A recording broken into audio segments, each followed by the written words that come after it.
My name's Alex, and I'm 28 years old. If you'd asked me a month ago, I would have told you that my family was, at worst, mildly dysfunctional. You know, the usual passive-aggressive comments at Thanksgiving, my mom playing favorites with my younger sister Emily, and my dad being blissfully unaware of literally everything. Annoying? Sure. Unbearable? Not really. But then Emily's wedding happened, and I realized something. My family doesn't just have favorites, they have a main character. And spoiler alert, it's not me. A little background here. Emily is 25, and to say she's been treated like royalty her entire life would be an understatement. I mean, this is the girl who threw a tantrum at 16 because my parents got me a used car and she wanted a brand new one when she turned 16, too. And guess what? She got it. She's the golden child, the princess, the one who can do no wrong, even when she's very, very wrong. Me? I was the older sibling who had to set a good example, which was basically code for do everything right but get none of the praise. If I got a B on a test, my mom would shake her head and say, "Alex, you're capable of more." Meanwhile, if Emily passed with a C dash, it was time to break out the balloons and cake. Anyway, I knew going into Emily's wedding that I wasn't going to be the star of the show. Obviously, it was her wedding, and I was happy to just be a supportive sibling, smile for the pictures, and get through the day without any unnecessary drama. But what I didn't expect, what I couldn't have expected, was how far they would go to make sure I knew exactly where I stood in this family. The warning signs were there early on. First, I found out that I wasn't in the wedding party. Fine, whatever. Not everyone includes their siblings as bridesmaids or groomsmen. Then I found out that Emily's childhood best friend, her coworker, and her fiancé's cousin's girlfriend were in the wedding party. All right, that stung a little, but hey, maybe she just wanted to keep things fresh. Then came the seating chart. Now, I didn't expect to be at the head table, obviously. That's for the couple in their wedding party. But I figured I'd at least be seated with our family. You know, the people I've shared DNA and holidays with my entire life. Nope. When I arrived at the venue and picked up my place card, I noticed something weird. My name wasn't with my parents, my aunts, or my cousins. No, my card wasn't even on the seating chart at all. I had to ask someone where I was supposed to sit. A wedding planner checked the list and then gave me the tightest, most awkward smile I've ever seen. "Oh, Alex? You're, right here." She pointed. I looked, and that's when I saw it. My seat was not in the grand ballroom, where the chandeliers sparkled and the elegantly decorated tables filled the space. It was outside the ballroom, as in the hallway, near the coat rack. At first, I actually laughed. I thought there had to be some mistake. Like, oh, maybe they ran out of chairs and needed to move some things around. But no, that was my designated seat. A lonely little table near the entrance, just me, and the faint smell of mothballs from people's winter coats. I turned to the wedding planner, still grinning like a fool because my brain refused to process what was happening. "You're kidding, right?" She looked so uncomfortable. "I'm really sorry, but this is where you've been assigned." Assigned. Like a prisoner getting their cell block number. I wasn't even mad yet. I was too busy being confused. Like, was this some kind of prank? Some bizarre wedding tradition I'd never heard of? I needed answers, and I knew exactly who to ask. I found Emily near the bridal suite, basking in the glow of being the bride, surrounded by her friends and our mom, who was busy fawning over her dress. She saw me coming and gave me the fakest smile in the world. "Oh, hey, you made it." I held up my place card. "Yeah, quick question. Why is my seat not in the reception hall?" She blinked, then giggled. Actually giggled. "Oh, that. Yeah, we had to move a few things around last minute." Uh-huh. And I just so happened to be the one who got moved? To the hallway? Emily shrugged like it was no big deal. I mean, yeah, we had to prioritize close family at the main tables. I blinked. I am close family. That's when my mom, who had been pretending not to listen, chimed in with a sugary sweet voice. "Now, Alex, don't make a scene. It's Emily's special day." "I'm not making a scene. I'm asking why I'm literally sitting with the coats." And then, then Emily dropped the line that officially made this the worst wedding I've ever attended. "Well, you kind of aren't really immediate family anymore." I stared at her, trying to decipher what that even meant. "Excuse me." She shrugged again, adjusting her veil like this conversation was boring her. "You moved out years ago. You don't come around that often. And, like, you're not married or anything. It's just different now." I don't even know how to describe the feeling that settled in my chest at that moment. It wasn't just anger, It was something heavier, something colder. I wasn't immediate family anymore? Because I had the audacity to grow up and live my own life? Because I wasn't married? Before I could say anything, another voice cut in. And that's when I saw her. Emily's mother-in-law. I hadn't interacted with her much before that day, but the second she walked up, I knew exactly what kind of person she was. The type who loved drama, thrived on it, and lived to stir the pot. She glanced at me, smirking. "Oh, you're Alex?" I was wondering who that seat belonged to. I forced a tight smile. "Yep, that's me. The sibling who apparently doesn't count." Emily's Emile chuckled and gave me a once-over, her expression full of mocking sympathy. "Well, you know how weddings are. Only the most important people get the best spots." That's when it clicked. This wasn't just Emily's doing. Her new mother-in-law was enjoying this. And suddenly, everything made sense. This wasn't some seating mistake. This wasn't bad planning. This was intentional. And the moment I realized that, something inside me shifted. I wasn't going to sit through this wedding quietly. And I definitely wasn't going to leave without making a statement. I took a slow, deep breath, my fingers tightening around the place card still in my hand. All right, if this is how they wanted to play it, fine. But they forgot one thing. I grew up with Emily. I knew her secrets. I knew all the little things she said behind people's backs. And most importantly, I knew that she hated her new mother-in-law. Oh, she'd smiled in her face, acted all sweet. But behind closed doors, it was another story. And right now, I had an audience. I turned to Emily's mother-in-law, plastering on my best fake sympathetic expression. "You know, it's funny. Just the other day, Emily was so worried about seating arrangements." Emily, who had been looking at her nails like she was bored, suddenly stiffened. Emile raised an eyebrow. "Oh." I nodded, keeping my voice casual. Yeah, she was stressed. Kept saying she really didn't want certain people sitting too close to the head table. I let the words linger, then leaned in slightly, like I was letting Emile in on a juicy little secret.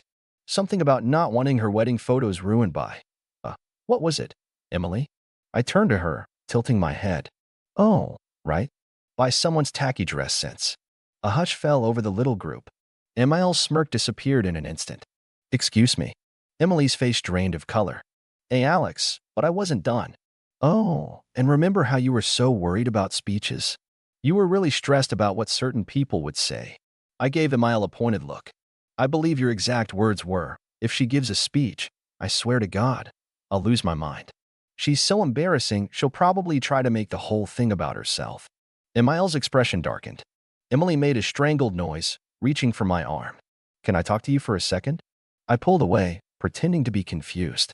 "Why?" "I thought we were having a family conversation. Since I'm not immediate family, I figured I'd at least try to get involved somehow."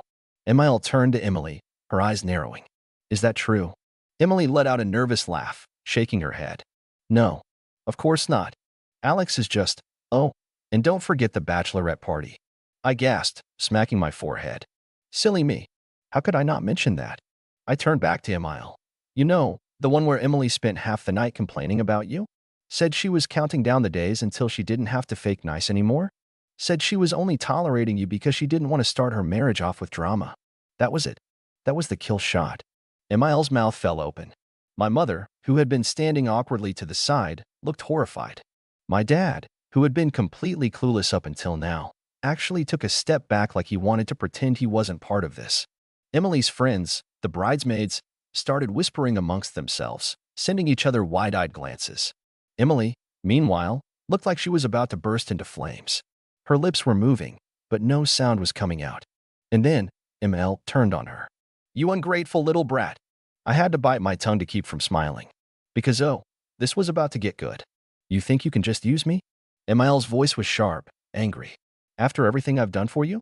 The money I put into this wedding? The favors I pulled?" She gestured wildly toward the ballroom, her perfectly manicured nails flashing under the chandelier lights. "And this whole time, you've been running your mouth behind my back?"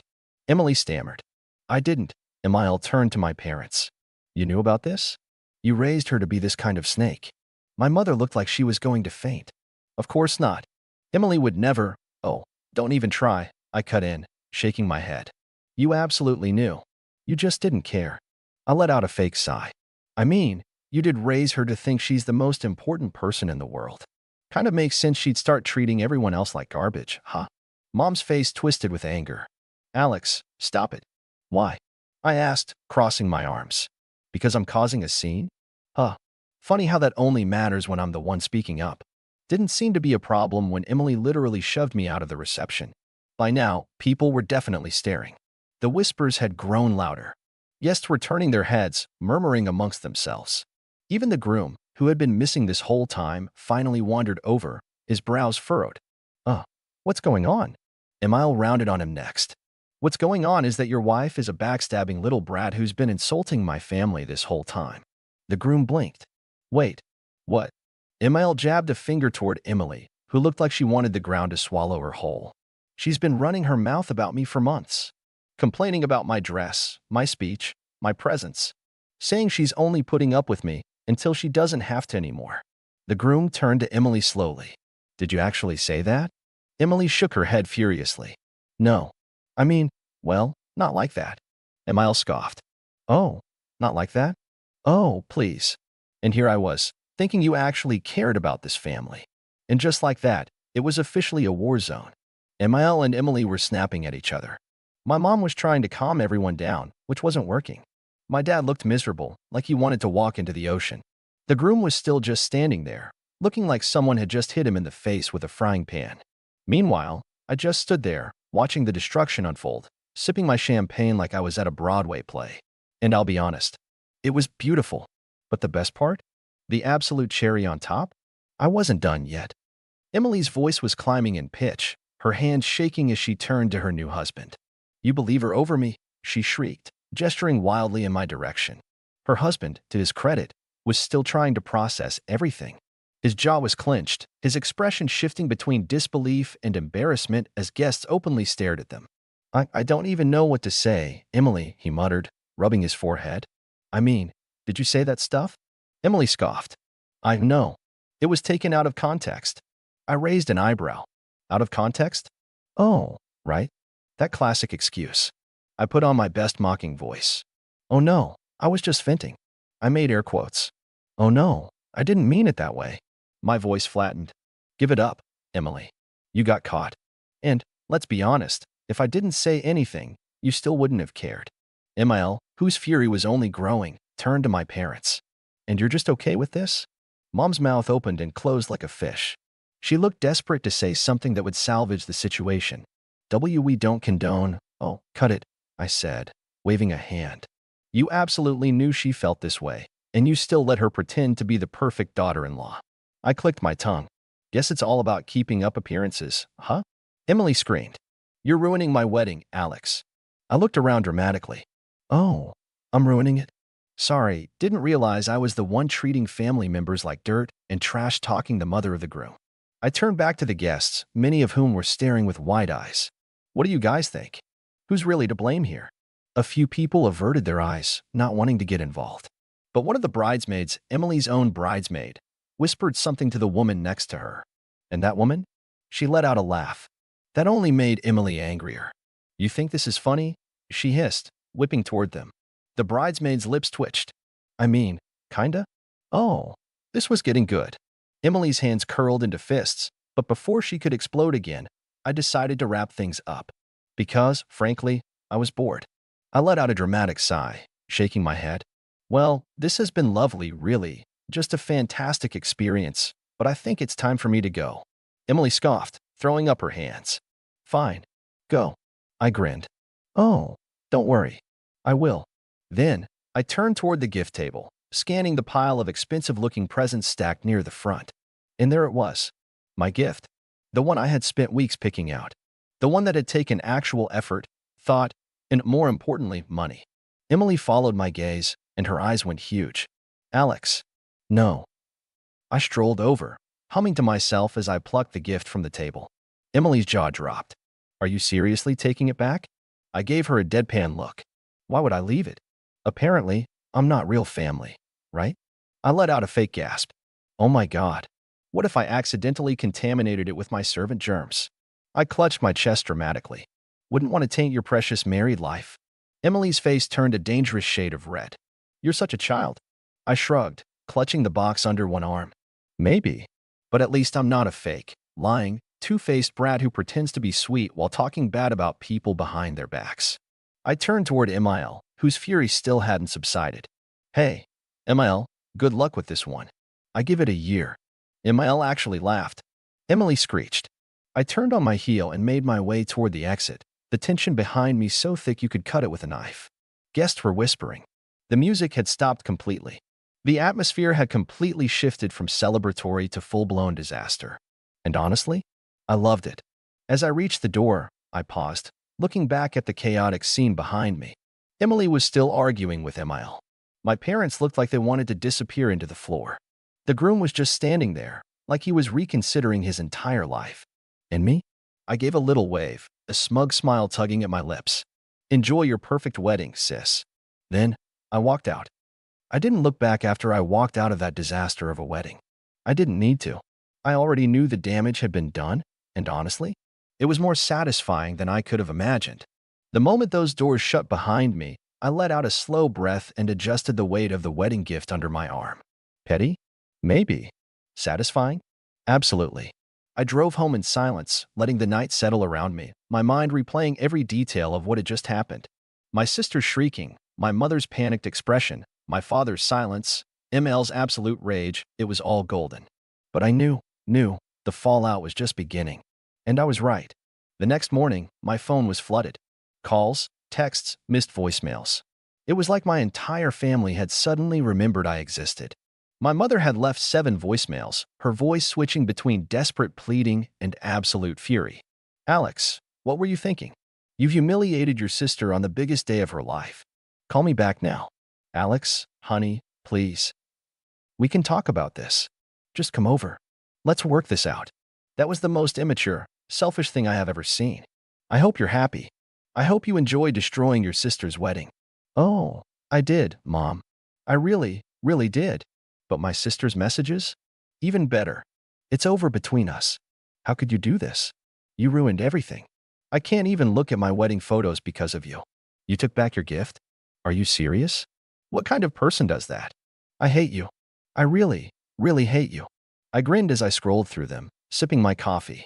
If Emily thought a few angry texts were going to make me feel bad, she didn't know me at all. But what really caught my attention? The text from my dad. Unlike my mother and sister, he wasn't spewing insults or demanding an apology. His texts were short, simple. Call me when you have a moment. I hesitated before dialing his number. Dad wasn't the type to get involved in drama. Usually, he let my mom and Emily run the show while he stayed in the background. The fact that he was reaching out at all meant something was really going on. He picked up after the second ring. Alex. Dad. A long pause. Then he sighed. Why would you do this? I snorted. Wasn't my fault. They lit the fuse. He let out another sigh, and for a moment, I thought he was about to scold me. But instead, he chuckled. Low, almost tired. Yeah, they kinda did. That caught me off guard. Wait, you agree with me? I didn't say that, he replied, but his tone was different. Quieter. But I saw what happened. And I saw how your mother and sister treated you. It wasn't right. I leaned back in my chair. So, what? You're the only one not blaming me. Another pause. Not the only one. Turns out, the wedding didn't just go back to normal after I left. The damage I had done? It had been irreversible. Emil had completely lost it after I exposed Emily. She had publicly chewed her out in front of everyone, demanding to know if what I said was true. And Emily, being Emily, had panicked. Tried to lie. Tried to play innocent. But apparently, Emil had already suspected something was off about her. My little revelation? It had been the final straw. By the time the reception ended, Emil had all but disowned Emily. And the groom? Absolutely furious. Apparently, he had been under the impression that Emily and his mother had a great relationship. He had no idea that Emily had been trashing her behind her back. Finding out like that, in front of everyone? Yeah, not great for a brand new marriage. According to my dad, he and Emily had a huge fight that night. A huge one. As in, maybe we should rethink this whole marriage levels of huge. And my parents? Oh, they were caught in the middle of it. My mom had tried to do damage